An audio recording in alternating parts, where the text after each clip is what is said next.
Hello learners, कैसे हो आप सभी। मैं अनअकैडमी से आपका हिंदी एजुकेटर सत्यनारायण शर्मा। आज का जो हमारा वीडियो है वो मीरा के पद विषय पर होने वाला है। पिछले कुछ वीडियोस में हमने कबीरदास, आपके पाठ्यक्रम की मार्किंग स्कीम इत्यादि विषयों पर अपन ने विस्तार से चर्चा करी थी। और आज का जो हमारा आपके काव्य खंड के द्वितीय पाठ या दूसरी कविता जो है आपका मीरा के पद, उसके बारे में हम चर्चा करने वाले हैं। मीरा के बारे में अगर बताया जाए तो मीरा शब्द सुनते ही कृष्ण प्रेम सबके सामने आ जाता है कि मीरा कृष्ण की अनन्य भक्त मानी गई थी। मीरा ने कृष्ण के प्रेम में अपने सांसारिक जो बंधन हैं उनको तोड़कर साधु संगति में कैसे जीवन बिताया, इसका आपके बोध होता है। तो उसी का ही हम आज चर्चा करने जा रहे हैं कि मीरा के जीवन परिचय, क्योंकि मीरा के जीवन परिचय से संबंधित आपको याद होना चाहिए, क्योंकि उससे संबंधित एमसीक्यूज या वस्तुपरक प्रश्न पूछे जा सकते हैं। इनकी भाषा शैली से संबंधित आपका जो वर्णनात्मक प्रश्न भी हो सकता है।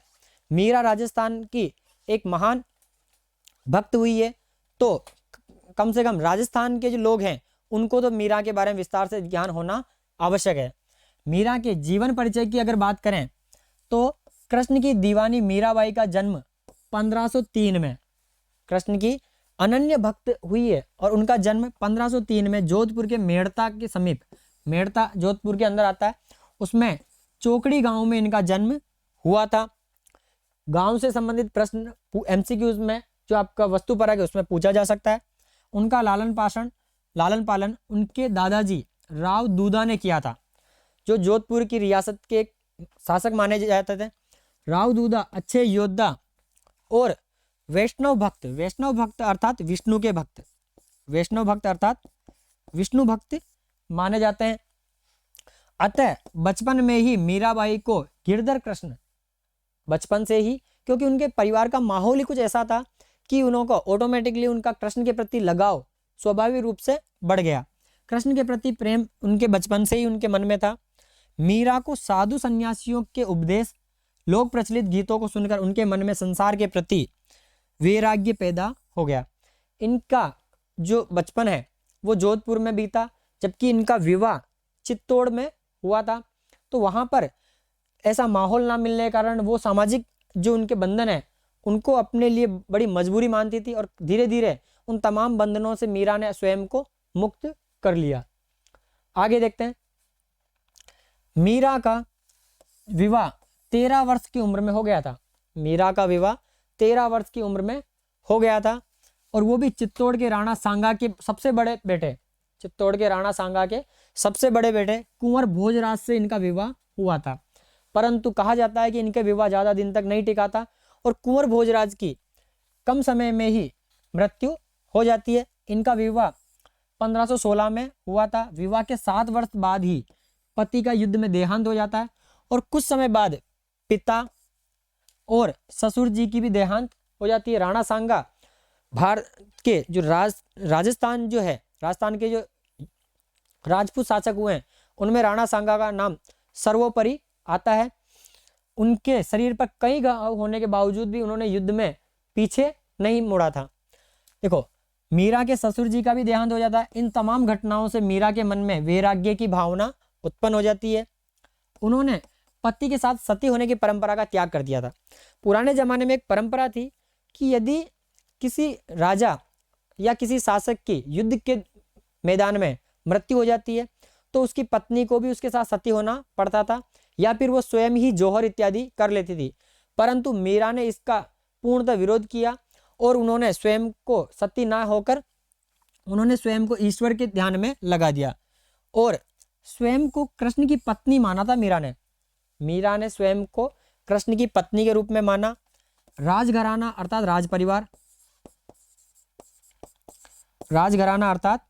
राज परिवार में मीरा का ये व्यवहार किसी को भी पसंद नहीं आया। खास तौर पर अगर देखा जाए तो मीरा के ससुर, वो मीरा के देवर और मीरा की सासू, इन दोनों को इन चीज़ से काफ़ी ज़्यादा परेशानी थी। वो इस व्यवहार से अत्यंत खींचती थी, उनको गुस्सा करती थी, जिसके कारण इसीलिए उन्हें अनेक यातनाएं भी दी गई। यातनाएं का मतलब पीड़ा, दुख दर्द दिए गए। कहा जाता है कि एक बार उनको जहर का प्याला दे दिया था, जिसको जैसे ही मीरा पीने लगी तो वो अमृत बन गया। एक बार एक टोकरी के अंदर सांप भेज दिया गया था, परंतु जैसे मीरा ने उसको हाथ लगाया तो वो फूलों की माला बन जाती है। ऐसे कई चमत्कार इनकी लाइफ से जुड़े हुए हैं, इसीलिए उन्हें अनेक यातना दी गई, उन्हें मार डालने तक की कोशिशें की गई उनके परिवार के लोगों के द्वारा, क्योंकि परिवार के लोगों को ये डर था कि हम इतने बड़े राजघराने होकर हमारी राज्य की सबसे बड़े बेटे की बहू या सबसे बड़े उत्तराधिकारी की बहू पत्नी इस तरह का व्यवहार कर रही है, तो कहाँ तक ये उचित है। ये बात को ध्यान में रखते उन्हीं के परिवार के लोगों ने कई बार मीरा को मारने तक की कोशिश करी थी, किंतु मीरा हर बार किसी ना किसी तरह से बच जाती थी। उन्होंने प्रभु भक्ति को ही अपना मन रमा लिया था, उनका पूर्णतः जीवन उन्होंने ईश्वर भक्ति को समर्पित कर दिया था। वे वृंदावन में रहने लगी। कुछ समय बाद वह द्वारिका के रणछोड़ मंदिर में भगवान की मूर्ति के सामने गीत गाते गाते जीवन बिताने लगी, और कहा जाता है कि 1546 में उनकी उसी मंदिर में मृत्यु भी हो जाती है। आगे देखते हैं मीरा की रचनाओं की अगर बात करें तो मीरा की जो रचना है वो ज़्यादा विशेष नहीं मिलती है। मीरा के नाम से अनेक काव्य रचनाएं प्रचलित है, परंतु स्फुट पद ही उनकी प्रामाणिक रचना मानी जाती है। स्फुट पद ये मीरा की सबसे प्रामाणिक रचना मानी जाती है। अब उनके पद मीरा पदावली नामक एक रचना संग्रह उसमें प्रकाशित हो गए हैं। तो आपको इस अंश से केवल 2 शब्द याद रखने, स्फुट पद और मीरा पदावली। मीरा पदावली उनका रचना संग्रह माना जाता है। अगर मीरा की साहित्यिक विशेषता की बात करें, मीरा की साहित्यिक विशेषताओं की अगर बात करें तो मीरा बाई के काव्य का प्रमुख स्वर है कृष्ण प्रेम। मीरा ने जो कुछ लिखा, जैसा उन्होंने वर्णन किया, वो सारा का सारा केवल और केवल कृष्ण को समर्पित, कृष्ण की भक्ति को समर्पित था। वे गिरधर कृष्ण की दीवानी है। मीरा गिरधर कृष्ण गोपाल जो श्री कृष्ण है उनकी दीवानी के रूप में मीरा रही है, और उनके विरह की प्रधानता है। देखो, मीरा की रचनाओं में सबसे ज़्यादा ईश्वर से बिछड़न, ईश्वर को प्राप्त करने की लालसा और ईश्वर के विरह का वर्णन उन्होंने किया है। वे प्रतिक्षण, हर क्षण, प्रत्येक क्षण वो केवल और केवल ईश्वर को प्राप्त, ईश्वर में भी श्री कृष्ण को प्राप्त करने के लिए उन्होंने प्रयास किए हैं। देखो, ईश्वर को प्राप्त करने की लालसा में लीन रहती है। मीराबाई ने अपने प्रभु से मिलने की आतुरता को बड़ी तीव्रता से प्रकट किया है। मीराबाई कृष्ण से दूर रह ही नहीं पा रही है। उन्होंने भगवान से निवेदन, प्रार्थना, भगवान को डांट फटकार तक लगाई है, उन्होंने श्री कृष्ण को डांटा भी है। तो इस तरह से यहाँ पर आगे देखेंगे इसके बारे में अपन। मीराबाई ने शांत रस के पद में भी रचे। शांत रस मतलब बिना कोई उसमें लिरिक्स वगैरह होने के न। देखो, उन्होंने संसार की क्षणभंगुरता का, क्षणभंगुरता अर्थात क्षणभंगुर का अगर आपको एक उदाहरण दें तो पानी में उठने वाला बुलबुला जो केवल क्षणभंगुर के लिए होता है, थोड़ी देर के लिए होता है, ऐसे ही मीरा ने आपका जो जीवन है उसको क्षणभंगुर बताया। कब किसके साथ क्या हो जाए। मान लीजिए आपने किसी सिम में अगर रिचार्ज करवाया है, इसको यूँ कह सकते हैं कि आपने कोई भी, चाहे वो किसी भी कंपनी का आपका सिम हो, उसके अंदर आने वाले 1 महीने या 3 महीने का कोई प्लान डलवा दिया है, तो क्या वो प्लान आपको ये गारंटी दे सकता है कि आप 3 महीने तक तो कहीं नहीं मरोगे। वो क्षणभंगुर है, कभी भी उसमें परिवर्तन हो सकता है। उल्लेख करते हुए मनुष्य को कृष्ण भक्ति में अनुरक्त होने की सलाह दी है। आगे देखते हैं मीरा की भाषा शैली। भाषा शैली मतलब मीरा की लैंग्वेज स्टाइल, उसके बारे में देखते हैं। इससे संबंधित प्रश्न पूछा जाता है कि मीराबाई की काव्य की जो भाषा है वो सामान्यतः राजस्थानी मिश्रित भाषा है। मीराबाई ने पूर्णतः ब्रज और पूर्णतः राजस्थानी ना लिखकर उन्होंने सभी का मिश्रण रूप में इनकी रचनाएं देखी जाती है। उनके काव्य में कहीं ना कहीं गुजराती माहौल या गुजराती जो लिरिक्स है या गुजराती एंसेंट वो भी इनकी रचनाओं में आपको देखने को मिलता है। मीरा ने खड़ी बोली और पंजाबी का पर्याप्त प्रभाव उनकी काव्य में आपको देखने को मिल जाएगा। संगीत और छंद की दृष्टि से उनका काव्य सबसे श्रेष्ठ है। संगीत या गाने योग्य या फिर मंदिरों में गीत गुनगुनाने योग्य जो उनकी रचना है वो अत्यंत महत्वपूर्ण है, सबसे श्रेष्ठ है। उन्होंने शास्त्रीय रागों पर आधारित श्रेष्ठ पद लिखे हैं। मीरा ने जितने भी रचनाएं लिखी है उनमें कहीं ना कहीं शास्त्रीय नियम में बंधकर मीरा की रचनाएं होती है। आगे देखते हैं मीरा के यहाँ पर दो आपको अंश दिए गए, 2 पद लिए गए, तो प्रत्येक पद का सार देख लेते हैं, उसके बाद इसके विस्तार से अपन चर्चा करने वाले हैं। मीरा का जो पहला पद है उसमें, इस पद में मीरा ने कृष्ण को अपना संरक्षक माना है कि जो कुछ है श्री कृष्ण है, उनके अलावा मेरा कोई और नहीं है। उन्होंने प्रभु से प्रार्थना की है कि वे मीरा की रक्षा करें। उन्होंने ईश्वर से स्वयं की रक्षा करने की प्रार्थना की है। कृष्ण ने द्रौपदी की लाज रखी। अब यहाँ पर मीरा ने एक तरीका अपनाया कि क्या होता है ना, किसी भी व्यक्ति से आपको कोई काम निकलवाना है तो आप उसके द्वारा अच्छे कार्य, उसके द्वारा किए गए कार्यों को आप गिनाओ कि आपने उस टाइम उसकी मदद की थी, उस टाइम उसकी मदद की थी। इस तरह से उसके अंदर वो भावना आ जाती कि हाँ यार, मैं सबकी मदद करने वाला हूँ।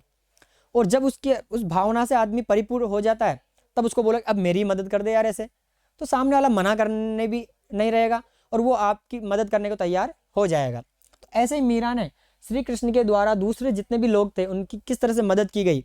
पहले श्री कृष्ण को ये अनुमान दिलाया कि आप परम ब्रह्म हो, आपने सभी की मदद करी, आप सबकी मदद करने वाले हो, तो अब क्यों ना आप मेरी मदद करो।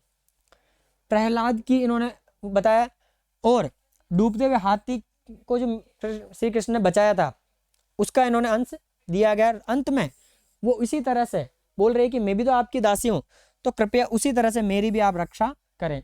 ये आपके हुआ पहले जो आपका पद है उसका सार। दूसरे पद में देखते हैं कि दूसरे पद में, इस पद में मीराबाई अपने प्रियतम कृष्ण के समीप रहने के लिए, उनकी सेविका बनने के लिए, मतलब श्री कृष्ण के हमेशा नजदीक रहने के लिए उनकी नौकरानी, उनकी सेविका तक बनने के लिए तैयार है। और उस सेविका के रूप में वो क्या क्या करेगी, उसमें क्या क्या उसको फायदा होगा, उन तमाम विषयों का इन्होंने दूसरे पद में वर्णन किया है। वह चाहती है कि उसे वृंदावन में कृष्ण के बाग बगीचे लगाने का सौभाग्य मिले। उसे किसी भी तरह से वृंदावन में बड़े बड़े बाग बगीचे, बड़े बड़े महल बनाकर श्री कृष्ण को अपने नजदीक रखने का सौभाग्य अगर मिलता है तो वो श्री कृष्ण के अत्यंत नजदीक रहेगी। वह नित्य प्रातः उठकर प्रभु के दर्शन कर लेगी, क्योंकि कृष्ण उनके पास में ही रहेंगे। दिन रात उन्हें याद करेगी और उनके लीला गुण गाएगी। ये पीतांबरधारी, यहाँ पे पीतांबर शब्द का अर्थ होगा पीले वस्त्र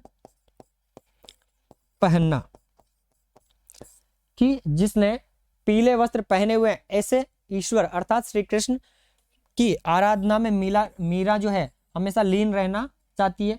उनका हृदय प्रभु के दर्शन के लिए बहुत ही व्याकुल है। अब बात करते हैं मीरा के पदों की विस्तार से चर्चा।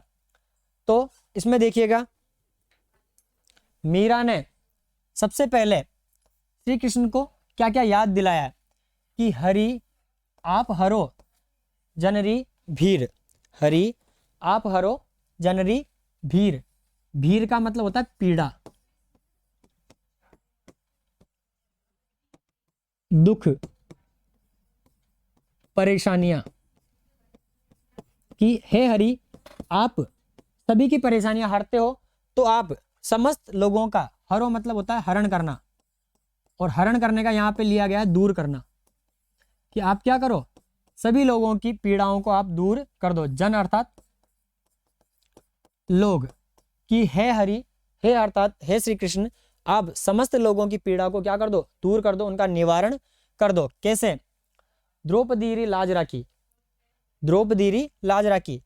अपना कार्य निकलवाने के लिए मीरा श्री कृष्ण से उनके द्वारा पूर्व जो कार्य किए गए हैं उन तमाम कार्यों को याद दिला रही है, और उन तमाम कार्यों को याद दिलाकर अंत में वो अपने लिए प्रार्थना करेगी। कि कैसे?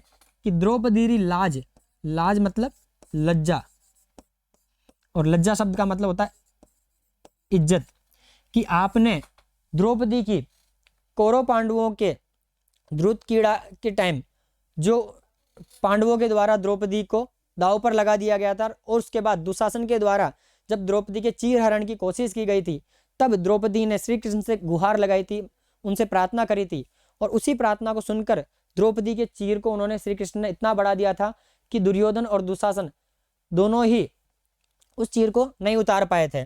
तो द्रौपदी लाज राखी आप बढ़ायो चीर, चीर अर्थात वस्त्र, चीर अर्थात वस्त्र। आपने द्रौपदी की इज्जत बचाने के लिए उस चीर को इतना बढ़ा दिया था कि दुर्योधन और दुशासन उस चीर को खींचते खींचते थक जाते हैं और अंत में हार स्वीकार कर लेते हैं। भगत कारण रूप नरहरि। यहाँ पे भगत शब्द का दो अर्थ लिया गया, एक तो भक्त और एक प्रहलाद। कि प्रहलाद भगत के लिए रूप नरहरि,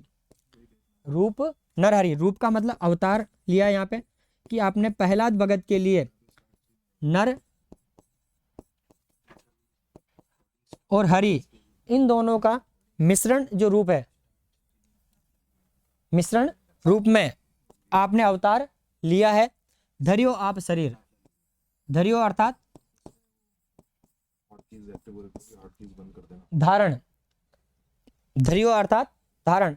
आपने भगत अर्थात प्रहलाद की रक्षा के लिए नर और हरि जो नरसिंह रूप है, इसको आप नरसिंह जो स्वरूप है उसका अवतार लिया था। क्योंकि जो प्रहलाद भगत है उनके जो पिता थे हिरण्याकश्यप, उनको एक आशीर्वाद, एक वरदान मिला हुआ था कि उनको ना कोई व्यक्ति मार सकता है, ना कोई जानवर मार सकता है, ना आकाश में मारेगा, ना पाताल में मारेगा, ना दिन में, ना रात में।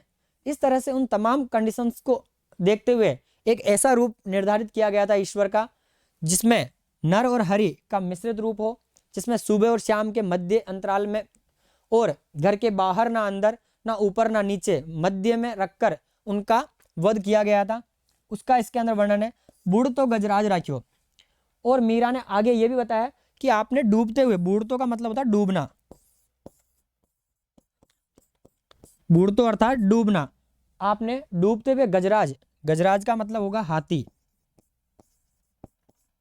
कि आपने डूबते हुए हाथी की रक्षा की। और काटी कुंजर पीर, और जो मगरमच्छ ने जो हाथी का पैर पकड़ लिया था, उस पीड़ा को, उस दुख दर्द को आपने दूर कर दिया था। अब यहां तक तो मीरा ने यह बता दिया है कि आपने क्या क्या और कैसे कैसे किसके साथ क्या किया है। अब अंत में मीरा तो सुनार की एक लुहार का जो है वो मीरा बोल रही है कि दासी मीरा लाल गिरधर। ऐसे ही मीरा जो स्वयं को उनकी दासी बता रही कि ऐसे ही मैं भी तुम्हारी दासी हूं, मैं भी उन तमाम आपके भक्तों की तरह आपकी ही भक्त हूं। जैसे लाल गिरधर हरो मारी वीर, अब आप मेरी भी पीड़ा का निवारण कर दो, क्योंकि अब मेरी पीड़ा के निवारण का समय आ गया है। तो आपने जिस तरह से दूसरों की मदद करी, दूसरों की सहायता करी, वैसे ही अब आप मेरी भी सहायता कीजिए। ये वो आपका पहला पद। इस पद में मीरा के द्वारा श्री कृष्ण को प्राप्त करने के लिए क्या क्या कहा गया है, किस तरह से प्रस्तुत किया गया है, उसका आपने इसमें देखा। अब आगे वाले पद में हम मीरा के उस अंश का बात करेंगे जिसमें मीरा श्री कृष्ण को प्राप्त करने के लिए कुछ भी करने को तैयार है, परंतु कैसे न कैसे वो मीरा श्री कृष्ण को प्राप्त कर ले। कैसे कि श्याम माने चाकर राखो जी, चाकर अर्थात होगा नौकर, चाकर अर्थात नौकर, कि हे श्री कृष्ण आप मुझे अपना कम से कम नौकर ही बना लो, अपनी सेविका ही बना लो। सेविका राखो जी, राखो मतलब यहाँ पे बना लो अर्थात रख लो। गिरधारी, गिरधारी शब्द का आपको समास विग्रह पूछा जा सकता है।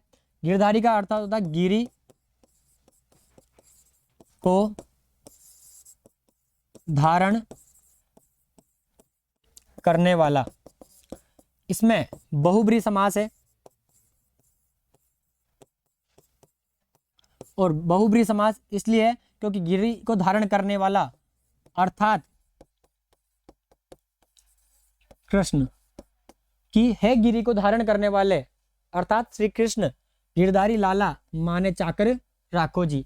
यहां पर ये लाइन दो बार रिपीट की गई है। इसका मतलब यह है कि जब भी किसी भी कविता अंश में किसी लाइनों को पुनः प्रस्तुत किया जाता है या पुनः पुनः प्रयोग किया जाता है, उसमें एक चीज का याद रखिएगा कि उस बात पर ज्यादा ध्यान या उस बात पर ज्यादा फोकस करवाने के लिए वो किया जाता है। इस चीज को ज्यादा हाईलाइट करने के लिए इसको दो बार प्रयोग लिया गया है कि श्याम माने चाकर राखो जी, हे श्री कृष्ण आप मुझे अपनी सेविका बना लीजिए।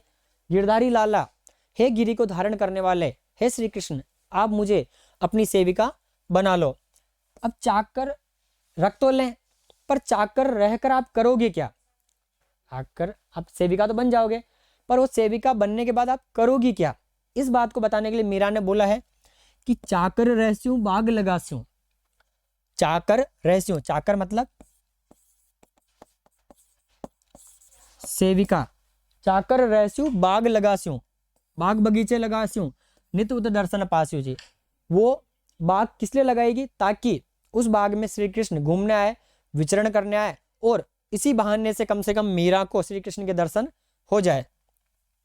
वृंदावन री कुंज गली, कुंज का मतलब याद रखिएगा सकड़ी, नैरो, सकड़ी गलियों में, वृंदावन की छोटी छोटी गलियों में गोविंद लीला गास्यूं, गोविंद की लीलाओं का मैं गुणगान करूंगी। गोविंद की लीलाओं का क्या करूंगी? गुणगान करूंगी। आगे देखिए चाकरी में, अब ये तो हुआ कि क्या करेगी।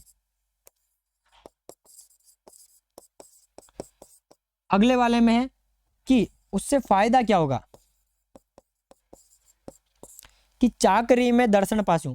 पहला जो बेनिफिट या पहला जो फायदा मीरा को होने वाला है वो ये है कि उनकी चाकरी करेगी, और चाकरी कोई प्रत्यक्ष व्यक्ति होगा उसी की तो की जाएगी, तो चाकरी में उनके प्रत्यक्ष दर्शन मीरा को प्रतिदिन मिलते रहेंगे। सुमरण पास्यु खर्ची, और उनके नाम का स्मरण इसके रूप में वो खर्चा मिल जाएगा। खर्चा मतलब कि चाकरी में दर्शन पास्यु, चाकरी में एक तो उनको श्री कृष्ण के दर्शन हो रहे हैं, तासी साथ ही उनको सुमिरण, सुमिरण का मतलब स्मरण, कि उनको स्मरण रूप से उनको खर्चा मिलता रहेगा। भाव भक्ति जागीरी पास्यु, और इससे सबसे बड़ा फायदा ये होने वाला है कि उनको भाव भक्ति रूपी जागीर, जागीर का मतलब यहाँ पे प्रॉपर्टी या दौलत ले सकते हैं, कि उनको सबसे बड़ा फायदा ये होगा कि भाव भक्ति रूपी जागीर उनको मिल जाएगी। तीनों बाता सरसी, और एक कार्य करने से, केवल कौन सा कार्य, कि उनकी चाकरी करने से उनको 3 फायदे एक साथ होने वाले हैं। पहला दर्शन का, दूसरा स्मरण नाम की खर्ची, और तीसरा भाव भक्ति रूपी जागीर उनको एक ही बार में मिलने वाली है। आगे देखते हैं। अब श्री कृष्ण की भक्ति तो करेगी, पहले में उन्होंने बताया कि वो क्या करना चाहती है, दूसरा उसका फायदा क्या है, तीसरे में बताया कि उनको श्री कृष्ण का कौन सा स्वरूप पसंद है, आखिर किस स्वरूप की वो भक्ति करना चाह रही है। तो देखिएगा, मोर मुकुट पीताम्बर सोहे गल बैजंती माला, यहाँ पर पीताम्बर शब्द लिया गया है। पीताम्बर शब्द में अगर समास पूछा जाए तो याद रखिएगा, पीताम्बर शब्द में 2 समास है। पीताम्बर में एक है आपका कर्मधारय समास, और एक है आपका बहुब्रीहि समास। देखो, कर्मधारय इसलिए कि पीला है जो अंबर,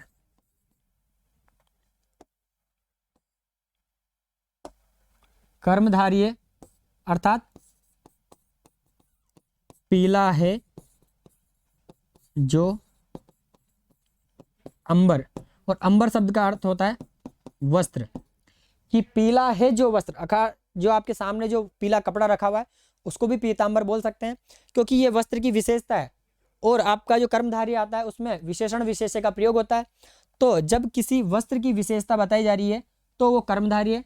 परंतु यदि बहुब्रीहि की अगर बात करें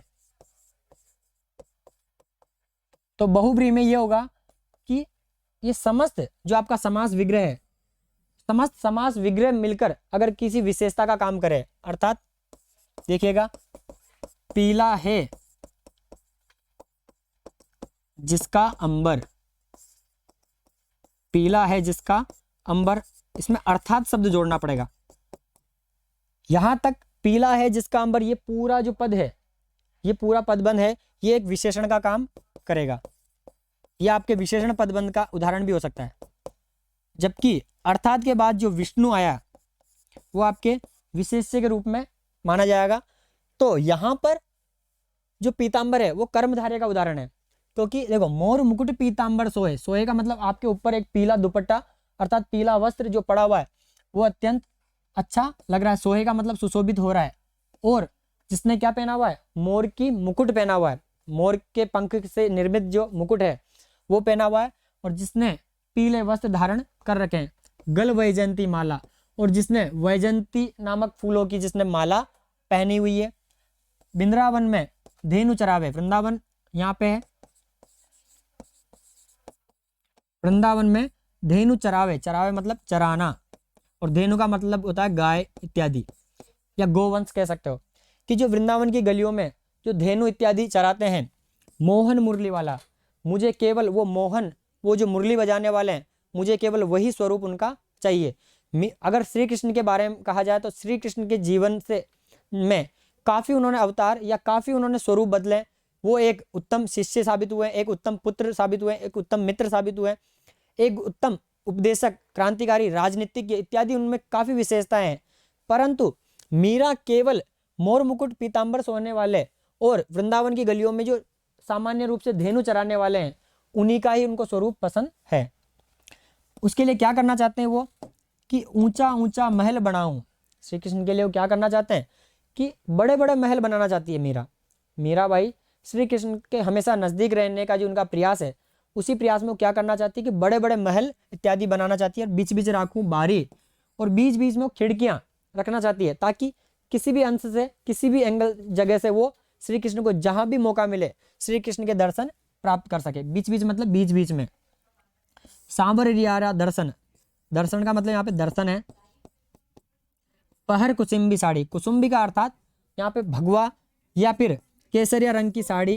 केसरिया रंग की साड़ी भक्ति का प्रतीक है, कि मैं कुसुम्बी अर्थात श्री कृष्ण की भक्ति में लीन होकर, श्री कृष्ण की भक्ति में लीन होकर सांवरिया अर्थात श्री कृष्ण के गुणगान गाऊंगी। आधी रात प्रभु दर्शन दीजो, जमुना जी रे तीरा। अगर श्री कृष्ण को एक और मीरा एक और ऑप्शन विकल्प दे रही है कि अगर आपके पास समय ना हो तो आप भले ही आधी रात को ही बुला लें, आपको भले ही आधी रात में ही मुझे बुला लें तो, और जमुना जी के तीरा मतलब कहीं पर भी आप कभी भी बुलाओ, केवल उन्हें तो दर्शन चाहिए।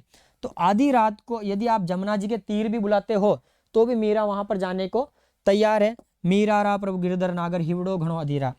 मीरा के जो गिरधर नागर अर्थात गिरधर नागर भी बहुव्रीहि का उदाहरण है। गिरधर मतलब गिरी को धारण करने वाले, उनके लिए मीरा बोल रही है कि उनका हिवड़ो, हिवड़ो का मतलब होता है मन, वो अधीर, अधीर का मतलब बेचैन, कि उनका जो मन है वो अत्यंत बेचैन हो रहा है, अत्यंत परेशान हो रहा है। तो ये आपके मीरा से संबंधित पद हुए, जिसमें हमने मीरा के बारे में विस्तार से चर्चा करी। मीरा के जो दोनों पद है उनके बारे में अपन ने विस्तार से देखा। आने वाले वीडियोस में हम अगली कहानी, अगली कविता इत्यादि के बारे में विस्तार से चर्चा करेंगे। तब तक के लिए थैंक यू।